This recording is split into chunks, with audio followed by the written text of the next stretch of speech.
and it receives the blood and it says, "नहीं नहीं, ये तो मेरे को मिला है, I will not give it to anybody. I will keep it for my future, for my other relatives and friends. I will give it only to them." So then the heart itself will die. The whole body will collapse. The heart is functioning because of the movement. Constantly the circulation is happening. Similarly, whatever we get as a gift from God is like it's like blood, it's like something which is alive. It should be kept in circulation. It should not be kept at one place. It should be like air. If it is kept in one place, the air becomes poisonous, dirty, polluted. So if I have knowledge, then I should distribute that knowledge to the world around me. If I have some talent, then I should share that talent with the world. If I have wealth, more than what I require, I should share it with the world around. That is how the world functions. That's what in 3rd chapter also Bhagavan says, that you worship the Devatas and Devatas will worship you. You worship the cosmos will worship you. And by this cooperative endeavor, the whole world functions. So this yajna is also associated with dana then. So dana is also very important karma. And then the third type of karma which we have to perform is tapas. Tapas, it means ekagrata, single-pointedness. But single-pointedness of what? Single-pointedness of our vision to attain the supreme goal. Whatever we are doing, yajna, dana, and whatever karma we are doing is for gaining that ultimate state of enlightenment. So integrating and harnessing our potential and directing it towards our ultimate goal is the main aim and purpose of tapas. In other words, what it means is our spiritual sadhana. Yajna we do as our offering to the cosmos. We get something in return, we share it with the world around us. But just doing something for the cosmos and sharing itself is not everything. We have to do something to evolve spiritually. So whatever sadhana, whatever spiritual practice I do to evolve spiritually is called tapas. I have to do something with my physical body so that it gets tuned to spirituality, seva and all. So that is tapas. I have to use my speech to speak that which is truthful, that which doesn't create any agitation in the world around me. So satyam, priyam, hitam, anudvekakaram vakyam. So that is my tapas at the level of speech. And to keep my mind healthy, keep my mind peaceful, and educate my mind, spiritual education, and to keep my mind calm and happy is manasik tapas. So all this sharirik, vachik, mansik tapas which we have seen in the 17th chapter, to perform them and to evolve spiritually, proactively to evolve spiritually is also our duty, is also part of our duty. So yajna, dana and tapas. One of the tapas is to switch off our mobile phone also when we are in satsang. It might be very difficult to switch off because we feel some important message might come. That some president of the United States has come and he was looking for you or something like that. So please switch off the mobile. So yajna dana tapak karma na tyajam. So Bhagavan says These threefold karmas you have to perform. So perform your duties, fulfill your responsibilities, share with the world around you, and evolve spiritually by performing your spiritual sadhana. See, many times we understand yajna, but we don't understand tapas. People feel that just performing their duties in the world around is enough. But even doing japa or doing some puja or studying the scriptures or meditating, contemplating is also our duty, which may not be recognized in the world. If you don't go to office, people might recognize, "Arey, kya ho gaya? What is the problem?" and all they might ask. But if you don't do japa, people might not ask. So it is not recognized easily outside. But we ourselves will recognize that I am not evolving spiritually. I have not come into this world to remain stagnant, to be born at a particular level and die at that level. I should evolve. Every day I should evolve. So that is called tapas. Tapas also means to heat. It also reminds us of gold. When the gold is taken out from, the ores, gold ores, it is powdered and then it is heated and melted. And the more we melt it, the more the pure gold comes out. So similarly, we have to do that sadhana to remove all impurities from our mind, from our body, from our heart, make ourselves more and more pure to evolve spiritually and finally to attain that state of enlightenment. So this threefold karma is our duty. Whether we are Hindu, Muslim, whatever be our background, whatever be our gender, whatever be our age, it doesn't matter. These are the three, whatever be our caste, yajna, dana, tapa, here Bhagavan doesn't talk. Later on he will talk about this fourfold caste also. But these are the general duties for all human beings. Yajna, dana, tapak, karma, na tyajyam. Then exactly what type of karma, yajna I should do, what is dana, that can be different for different person. My duties might be different from your duties, but both of us are doing yajna.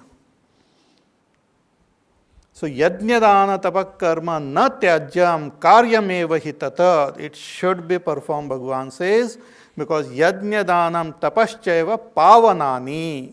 They are pavanani. They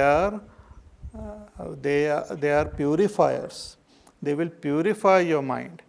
And what is the meaning of mind getting pure? Mind becomes more and more peaceful, calm, and more happy. And when the mind becomes absolutely peaceful and happy, we reach that state of meditation automatically. We don't have to do anything. It's like when we are tired, we fall asleep. Sometimes we get bored in the class, we fall asleep. Automatically. Some people actually, they just within 5 minutes, they fall asleep.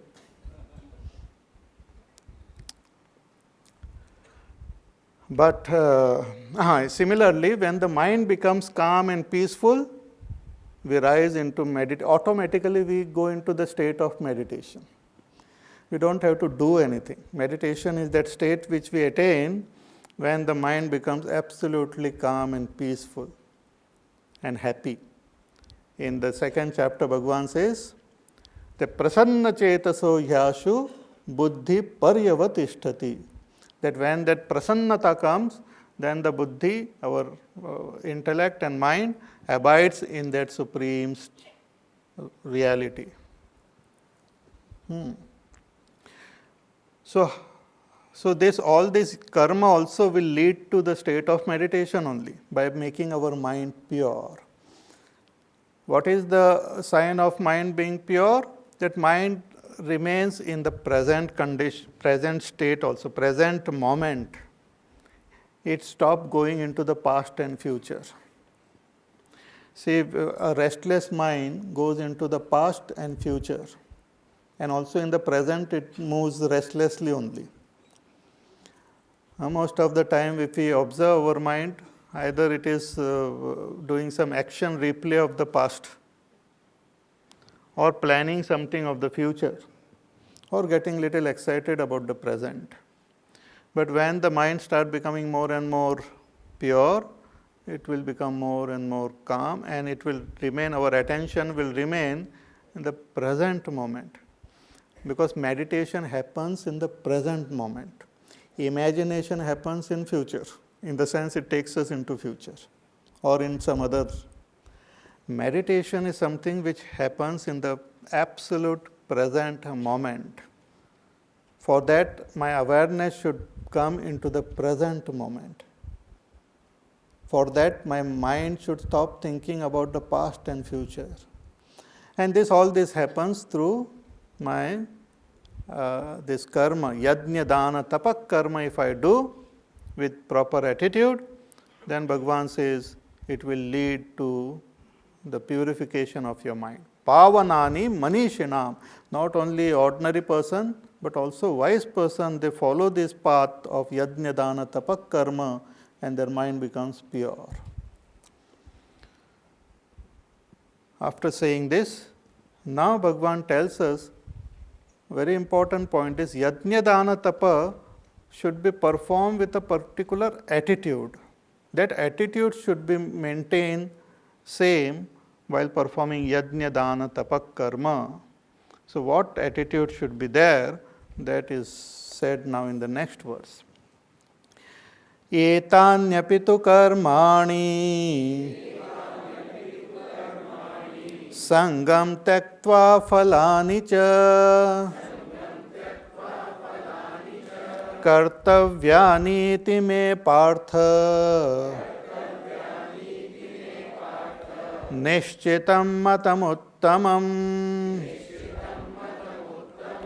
etanyapitu karmani sangam tyaktva phalani cha.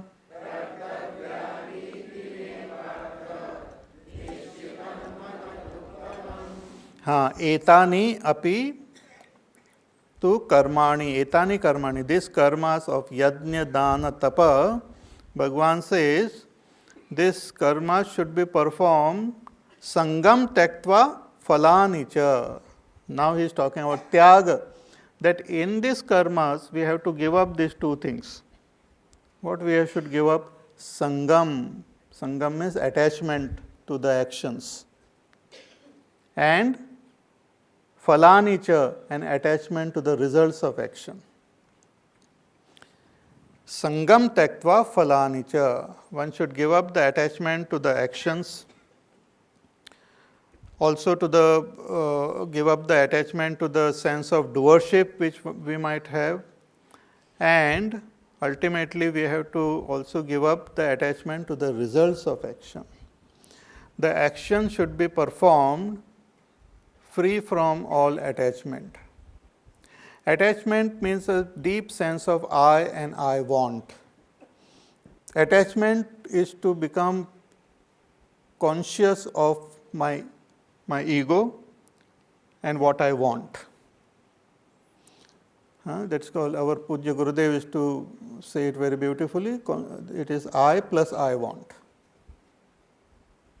The sense of when we have in any action, if I become prominent, I am the one who is doing I, and what I want, external result from that, if it is prominent, then that type of action leads to more attachment only.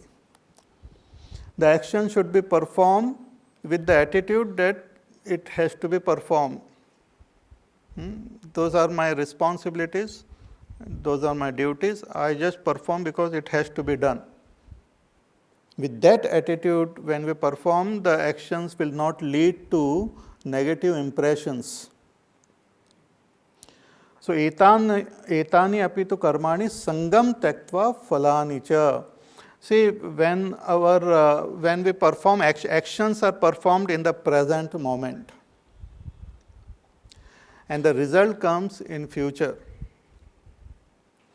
If my attention is on that future result, then my action in the present moment are not 100% efficient.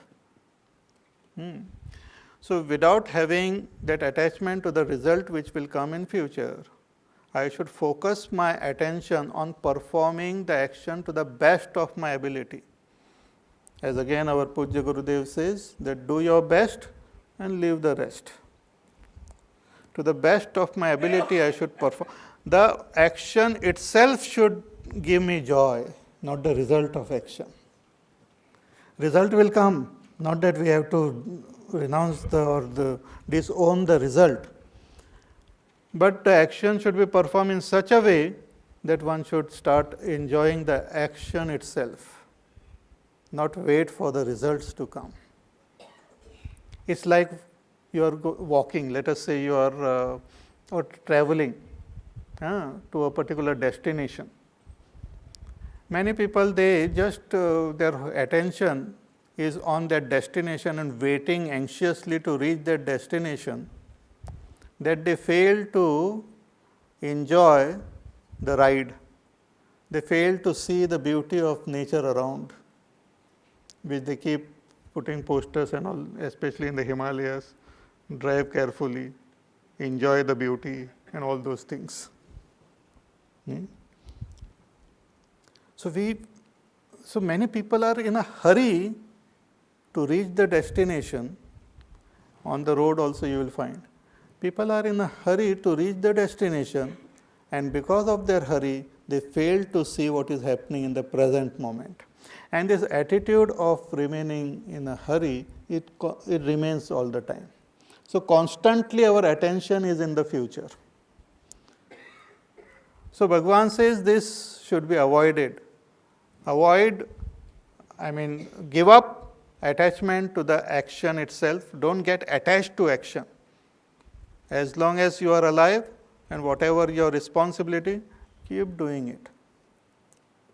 Once things take you to some other place or some other situation, then whatever responsibility in that situation, keep doing it. Don't keep on carrying your past. Don't keep on worrying about the future.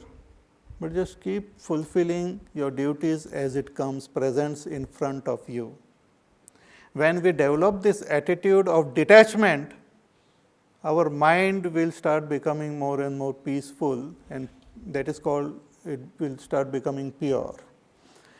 Karma Yoga is attitude which we have to learn to understand and practice it, adopt it, cultivate it in ourselves. It is not how much of action you have performed. It is not how big or what type of action you have performed. No doubt it is yajna dana tapa, but it is the attitude which we perform the action which purifies our mind. And that to reach that attitude might take a long time, but the moment you reach that attitude, the mind is pure. There is no time involved in it. If while performing even sweeping the floor, if I develop that right attitude, by the time I complete sweeping the floor, my mind has become pure, will become pure. But if I have not developed that attitude, I might require to sweep it for a longer duration. So this is the essence of Karma Yoga which Bhagavan is revealing here in a very beautiful way. Just perform your action without having any attachment to the action itself, nor having any attachment to the results of action. The results of action will come. If you have to, while performing action, if you have to think of the result or